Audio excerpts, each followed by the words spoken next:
In today's video, we're going to be doing a 13 Pro Max back glass repair. Generally for these repairs, I use a 20 watt M triangle laser machine that I bought directly from China. This machine does a very good job burning off the glue underneath the glass, which then makes it easier to take off. As you can see, it's doing a really good job at burning it. I've been doing back glass repairs now for about 4 years in my cell phone repair store. Trust me guys, when you see this video, it's not as easy as it looks. It took me a while to get to where I'm at now, and hundreds of phones of doing back glass repairs too. The first few phones, I'm not gonna lie, they actually got messed up. But good thing they weren't customer phones, and they were actually our phones that we had to sell after they were fixed. So good thing it didn't happen to customers' phones themselves. It's actually a very messy process. As you can see, the glass coming out, the black dust, and actually the smell is actually the worst part of it. I actually have a vent on the side that sucks up all the dust that's coming out of the phone. I do wear a mask as well, just in case the fumes are really bad, which they usually are. I want to protect myself from inhaling these fumes. As you can see, I'm making very light work of the glass with my X-Acto knife that I usually do go through these blades very easy. So I do have a good set on hand just in case they break. My glass hole puncher tool that you saw me using, I actually use on a very light setting when I'm breaking the glass. Also, I'd like to avoid the areas where the logic board sits, because there's actually been a few accidents where the technician has used the glass hole puncher tool on the logic board side of the phone, which is usually the upper right corner.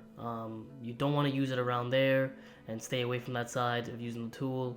You only want to really stay where the lower half of the phone, and also the camera area you can use the hole puncher tool with. And usually the glass there by the camera is pretty thick, so the puncher tool will not damage anything. As you can see, I am using gloves. These gloves are actually level 5 cut proof. I've had many accidents in the past where not wearing gloves leads me to actually cutting myself pretty bad. I've had numerous cuts where, the X-Acto going into my hand, or something of that sort. So I'd always recommend wearing gloves when doing these kind of repairs. Also goggles. These glass shards do go everywhere when you're picking at it, as you see in the video. There's really no way around that, to be honest. So it's best to actually have goggles so they don't go in your eye. This is actually my second laser machine that I'm on. My first laser machine crapped out, unfortunately. The laser actually got weaker over time. I've had it for about 2 years, and then it finally started getting weak, where I've noticed that when lasering phones, it became very difficult to remove the glass. So finally, I gave in and bought a new one. There's actually another method to remove the glass, which is the heat method. You would take a heat gun and slowly remove the glass while putting heat on it. I personally have not tried it, but there are many technicians out there in many stores that actually do the heat method and do not use a laser at all. One day I will try it and see how it goes, but there is a big debate between using a laser and heat. Typically when I do these laser repairs, I do not disassemble the phone, meaning I don't take the screen off, I do not remove the battery or the camera.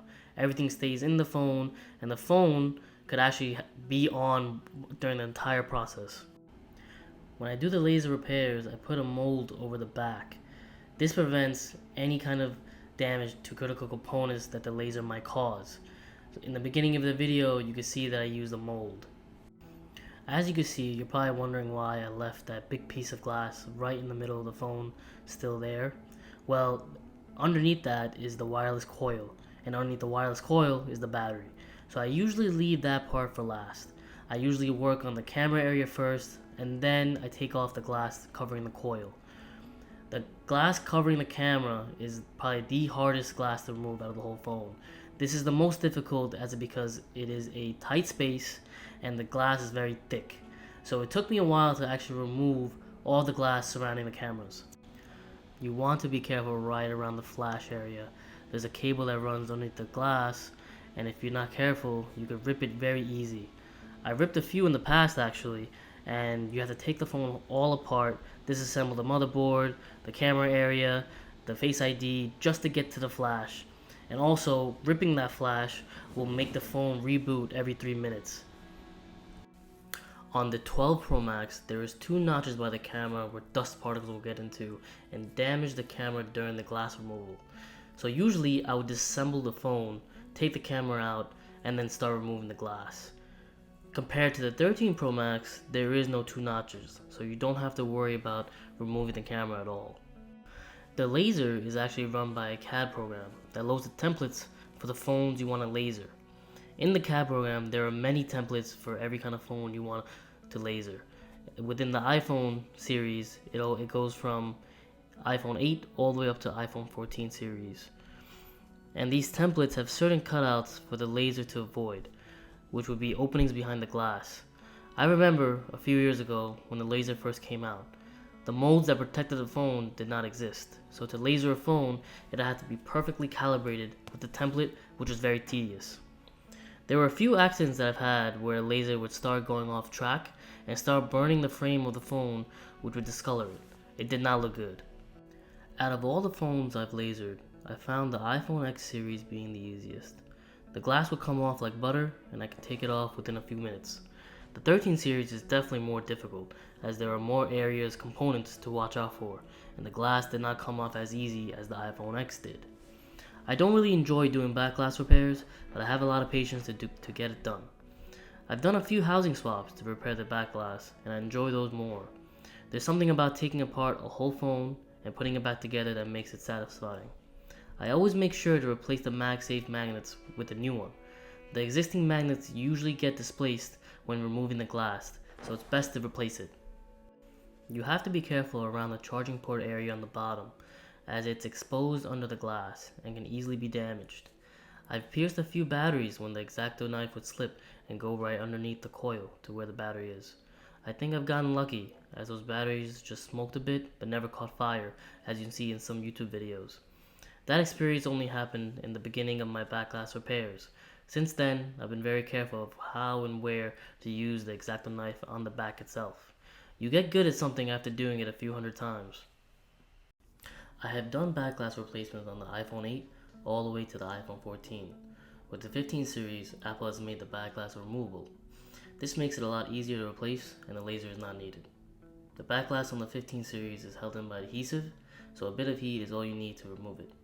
I scrape off as much of the old glue as I can and make it as smooth as possible before installing a new glass. Another optional step I take is removing the screen after I'm done removing the glass to clean up the dust and glass shards inside. The glass shards get inside the phone and can be a problem if it gets in between the battery and the screen. It's almost impossible to prevent the glass getting inside, as there's small crevices on the back where the glass gets in. I've had a few times where the glass shards will get inside and cause damage to either the screen or battery.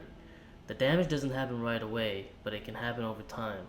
Some people don't do this step, but I like to make sure I take the time to do the right job. I use a razor blade, heat, and isopropyl alcohol to take the screen off. These OLED panels are so thin so they can be damaged easily if not careful.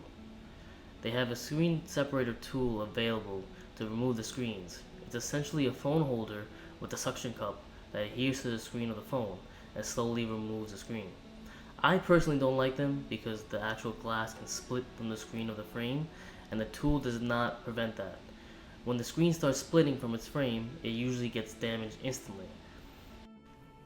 If you break one, it's not cheap to replace.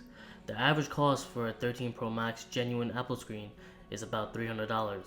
The screens are expensive because the OLED panel and the cost of raw material to manufacture them.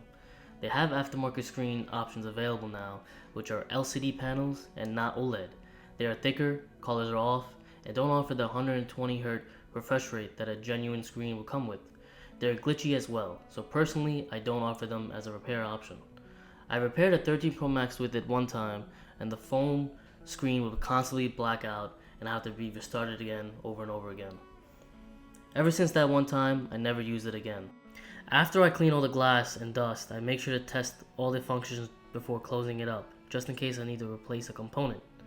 After removing the glass, I usually test the new glass to make sure it sits flush. Sometimes there's a piece of glass that I might miss, and doing these test fit would catch that. You don't want any glass or shards at all when putting on a new glass because it can cause it to break. I do these repairs because Apple does not have this repair option for the 13 series. They replaced the whole phone as a repair solution. With AppleCare Plus, it would be feasible, but with no AppleCare, they charge you an out-of-warranty replacement cost, which could be as high as $4.99. Paying that much to replace just the glass doesn't really make any sense to the average consumer. It is a cosmetic part and provides no function to the phone compared to a screen. That's why repair shops do these repairs at a fraction of the cost Apple would charge. Here I'm installing the new MagSafe magnets I mentioned before. They do have to be lined up and flush with the coil, as the battery is right underneath. You don't want any magnets protruding outside the coil because that is where the glass sits. The glue I use is a cold press glue that bonds under pressure. It's an excellent glue to use when adhering the back glass to the metal frame. It takes about an hour to fully cure. I use adjustable clamps to secure the back glass to the phone. The adjustable clamps are great because you can set the pressure and prevent under or over tightening.